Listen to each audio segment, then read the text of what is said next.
Доброго времени суток, дорогие зрители, с вами Арсений Сеня Треноженко, как всегда очередной гайд, и посвящен он довольно интересной теме, как брать, тащить так называемые клатч-раунды. Очень интересует этот вопрос многих зрителей моего паблика, многих пользователей моего паблика. Ну и я постараюсь вам рассказать, как нужно себя вести для того, чтобы тащить. Потому что именно у меня как раз-таки очень здорово и классно выходили подобные раунды. Я, возможно, хуже себя чувствовал, когда нужно было просто отстоять на точке и раздать там нескольким, ребятам одновременно. Но когда я оставался один за террористов, я четко знал, что и как нужно делать. И, по-моему, 60 или 70% у меня было 1 в 2. 70, по-моему, когда-то давно. По статистике сайта Ashel опять же. Ну что? Я так понимаю, что многие ребята, которые остаются один против двоих или троих, очень часто начинают нервничать. И как раз таки нервы являются основополагающим фактором, почему вы не выигрываете тот или иной раунд. Поэтому с нервами нужно бороться. И если вы понимаете, что вы нервничаете, вы должны также попытаться уже вне игры понять причину своих нервов. То есть почему. Вы же не играете, например, там на корову, например, на тех же матчмейкингах. Вы не играете на какую-то большую сумму денег. Вы не собираетесь стать сейчас чемпионом мира. Поэтому зачем нервничать, зачем переживать? Это такой первый пункт. Второй пункт, он, конечно же, связан с вашей подкованностью непосредственно в игре. То есть вы должны понимать, что вы хорошо играете, что у вас нормальное там звание в Counter-Strike, что вы проводите много времени в Counter-Strike, что вы хорошо стреляете, и что у вас есть информация по поводу того, где находятся ваши соперники, скорее всего. Ну, потому что вы только что, по сути, остались один в несколько, и ваши тиммейты погибли, и, скорее всего, дали вам какую-то инфу. И, соответственно, вы примерно понимаете, где кто находится. Плюс у вас есть, конечно же, знание карты и понимание того, что если вы, например, вышли на Upland, убили кого-нибудь, какой-то ваш тиммейт кого-то убил, то, соответственно, остается 2-3 человека, и вы примерно должны знать, где они находятся. Потому что изначально, насколько мы все знаем, любая карта и, например, тот самый Мираж, на котором я сейчас бегаю, держится 2+3, а точнее 2-1-2. То есть 2 на Upland, 1 в окне и 2 непосредственно на точке Б. Поэтому, если вы сделали киллы на А, то вы примерно должны понимать, что где-то далеко идет чувак с Б, или обходит через спину, или будет через центр, или с Дельпа она сейчас придет. И, соответственно, например, Зига. Но Зига уже, наверное, довольно быстро будет хлопать, поэтому, если вы вышли на и остаетесь как раз-таки против этих двоих, тогда вы должны понимать, что один уже где-то близко, а один будет добегать, потому что он находится на точке Б.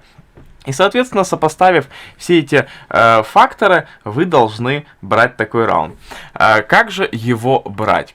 Ну, для начала, наверное, самый важный совет из всех, которые я могу дать, это сводить все свои перестрелки к ситуации 1 на 1. И самое главное, из этого же гайда вы можете подчеркнуть информацию, а как играть, когда вы остаетесь в большинстве на меньшинство.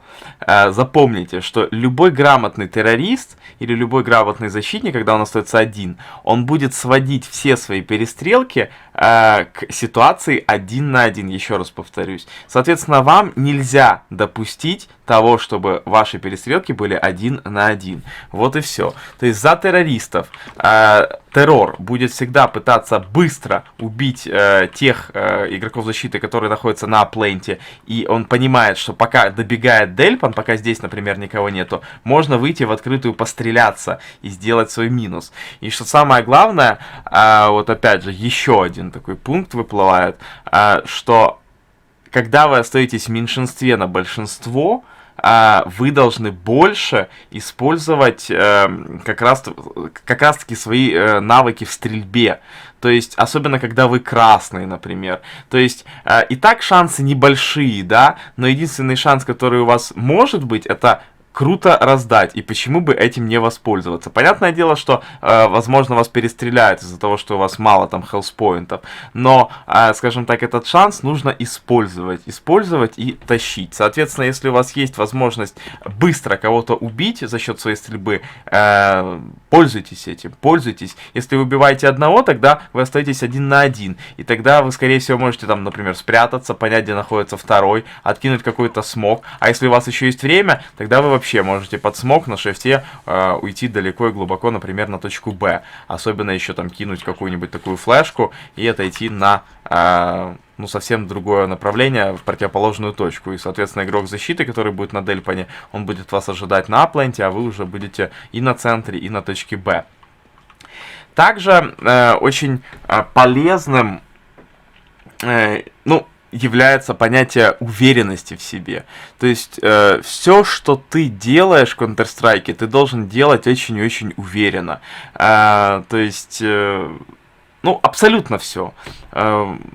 Ставить бомбу уверенно, кидать флешку уверенно, стреляться уверенно. То есть, и об этом нужно всегда думать, понимаете? То есть, остался один, и в этот момент ты не думаешь о том, как тебе страшно, о том, что ты там не затащишь и так далее. Ты должен быстро сопоставить всю информацию, которую дали тебе тиммейты, и, соответственно, на шаг вперед попытаться просчитать, как будут и что будут делать твои оппоненты. То есть, опять же, прикинуть, где кто находится, кто куда пойдет, где бомба, бомба ли у тебя, сколько осталось времени, таймер, шаги. Соответственно, все это должно очень быстро у тебя в голове в такую вот картину большую нарисоваться. И, соответственно, если ты получаешь эту картину, то у тебя очень большие шансы на то, чтобы затащить тот или иной важный для себя раунд. Надеюсь, вам этот гайд пришелся по душе. Если что не сказал, пишите в комментариях. Я их, как всегда, читаю. И, возможно, в своем следующем выпуске мы продолжим говорить о клатчах.